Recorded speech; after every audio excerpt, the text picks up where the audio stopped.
We've been conditioned to look at the night sky and see a map. Since childhood, pop culture, movies, and science fiction books have sold us a very comforting lie. They convinced us that the Milky Way, with its billions of stars, is just a vast ocean waiting to be navigated. We learned that crossing our own galaxy is simply a matter of time and technology, that all we need to do is build the right engine, engage hyperspace, warp drive, or whatever magical name you prefer, and in a few weeks we'll be on the other side, founding colonies and building galactic empires. Erase that from your mind. It's an illusion. Our galaxy is not a territory to be conquered. It is a maximum security prison, and the bars of our cell are forged from the very fabric of space and time. In today's video, we're going to do the brutal, raw, real math of exactly how long it would take to cross the Milky Way from one end to the other. We're stripping away the magic of Hollywood and putting the unforgiving laws of physics on the table. And you're going to discover that the problem preventing us from becoming a galactic species isn't that our technology is primitive. The problem is far more terrifying.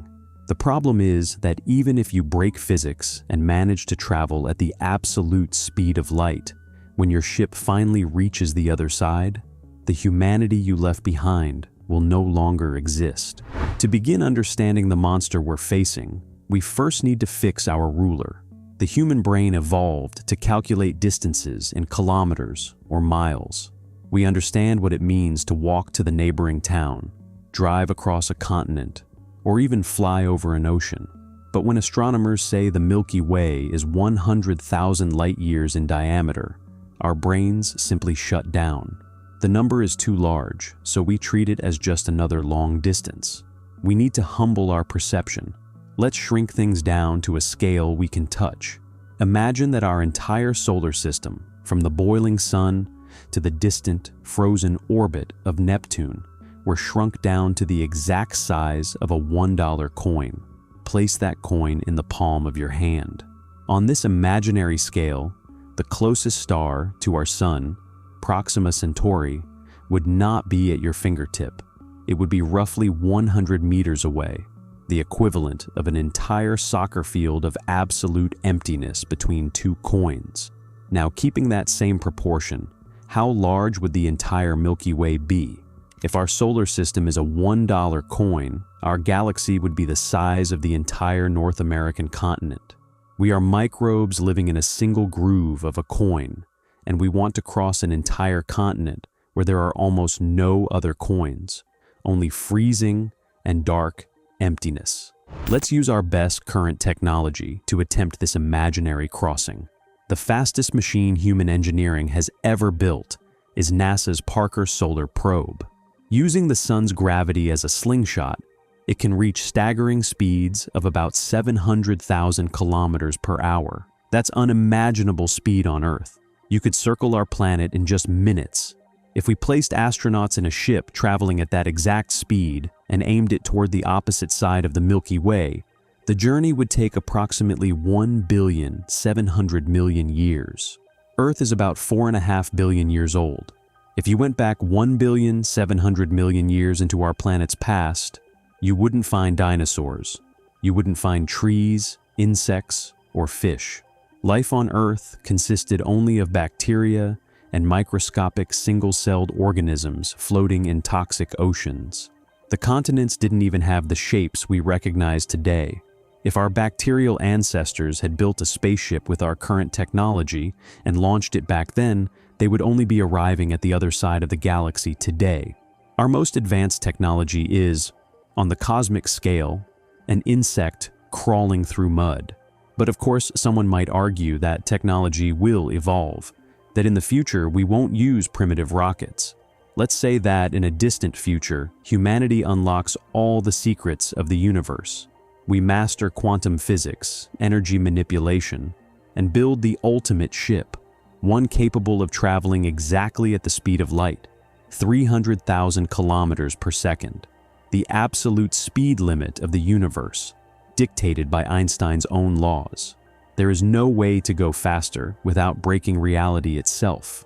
We tend to think of light as instantaneous, But in space, light is agonizingly slow.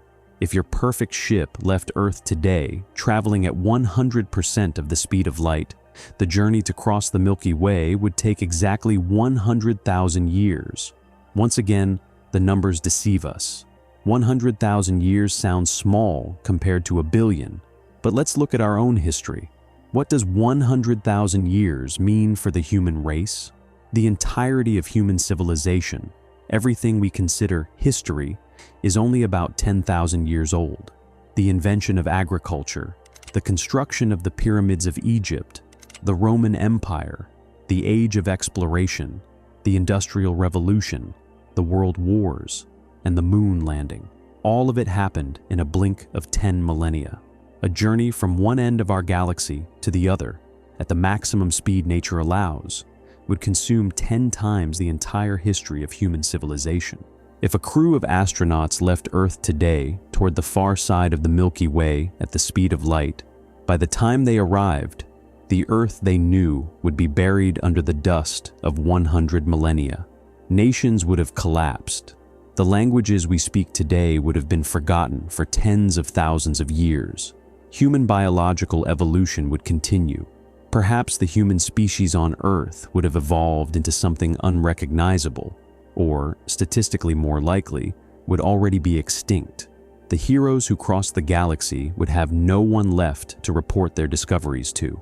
The galactic empire is a fallacy, because there can be no empire without communication, and communication at the speed of light is too slow to keep any society united.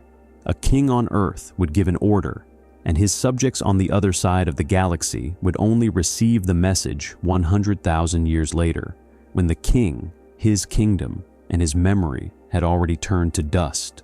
However, reality is even more cruel. Building a ship that travels at the speed of light is physically impossible for any object that has mass. The energy required to accelerate a single ship carrying human beings to the speed of light would exceed all the energy contained in the entire universe. So, we have to be more realistic. The most optimistic scenario, using hard science fiction technologies that do not violate the laws of physics, such as antimatter engines or advanced nuclear fusion propulsion, suggests that one day we might travel at 10% of the speed of light. It would be an extraordinary achievement, but it brings dark math. At 10% of the speed of light, crossing the Milky Way would take 1 million years. This forces us to confront the concept of generation ships. Since the journey would last 1 million years, no astronaut would live to see its end. We would have to build a vessel that functions like a flying city, a closed ecosystem. We would lock thousands of people inside. Generations would be born, grow old, and die within dark metal corridors. Their children would have children, who would have children, and so on, for hundreds of thousands of generations. But here lies the true biological and psychological horror of crossing the galaxy. Evolution does not stop. 1 million years is enough time for a species to change completely. The inhabitants of that ship would live under artificial gravity, isolated from any other genetic mixing, breathing recycled air, and subjected to constant cosmic radiation that would inevitably cause mutations over the millennia. After 10,000 years, they would have already forgotten the language their founders spoke. English, Spanish, or Mandarin would be dead languages, replaced by new dialects born inside the ship.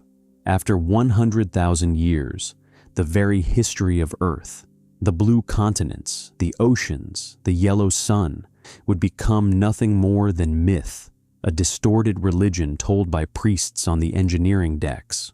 When the ship finally completed its million-year journey and reached its destination on the other side of the galaxy, the beings who stepped out would not be human.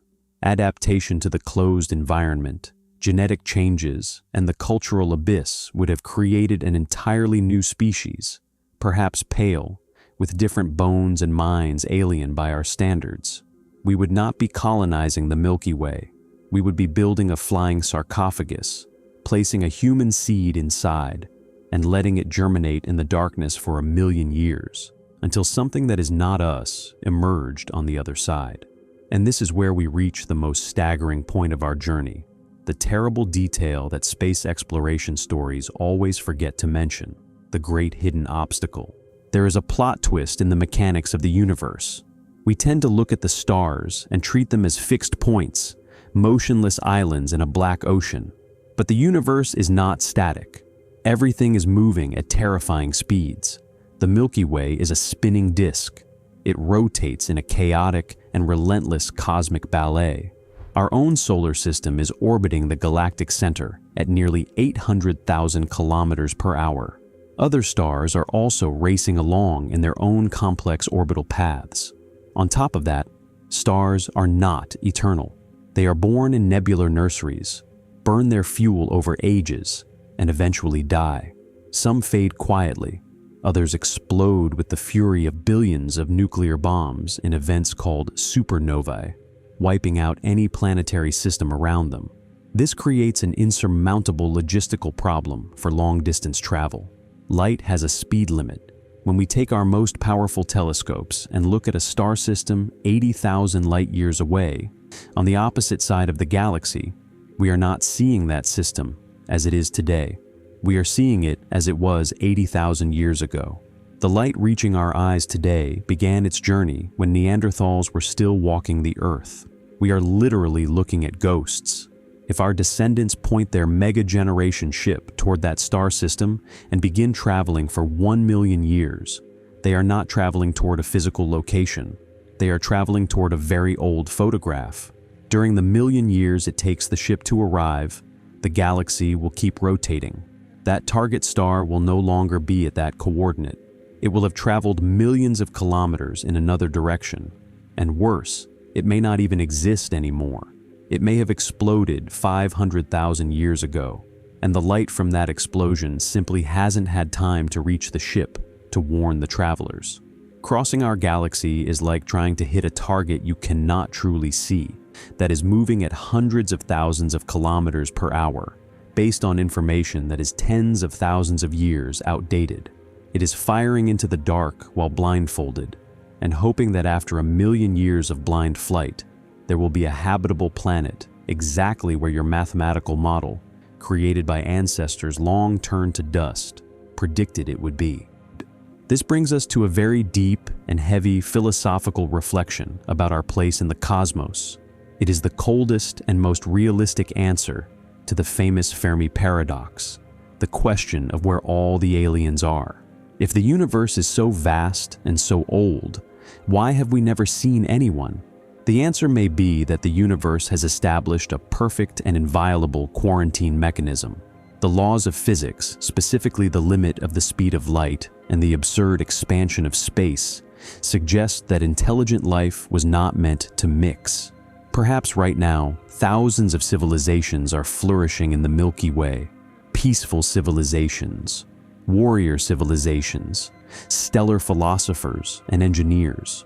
But they are all, just like us, locked inside their own bubbles of space and time. The distances are so absurdly gigantic that they function as massive filters of isolation. Each civilization is a microscopic island in an infinite archipelago. We might even build tall bonfires and use our telescopes to see the light of other islands' fires faintly glowing on the dark horizon. We may know we are not alone in the mathematical sense, but the water between our islands is dark, lethal, and fundamentally too vast. Our biology is too fragile, our lives are too short, and light itself is too slow to allow us to build bridges one day. Crossing our galaxy is not a matter of discovering a new type of fuel or building a stronger hull. It is a matter of confronting our own mortality and our insignificant size before the merciless vastness of creation. And the harsh astronomical reality points to a fact that fills us with both melancholy and deep reverence. We will probably begin and end our entire journey right here. The stars shining in the night sky are not tourist destinations waiting for our arrival. They are silent reminders of an impassable ocean, too beautiful not to observe, but too distant to touch. If isolation is our destiny, then it is up to us to make this one island we have worth it. What do you think? Is the universe's cosmic quarantine a curse that imprisons humanity, or a blessing that protects us from things we are not yet ready to understand? Leave your opinion in the comments. Subscribe to the channel so we can keep uncovering the hard truths of the cosmos, and I'll see you in the next video.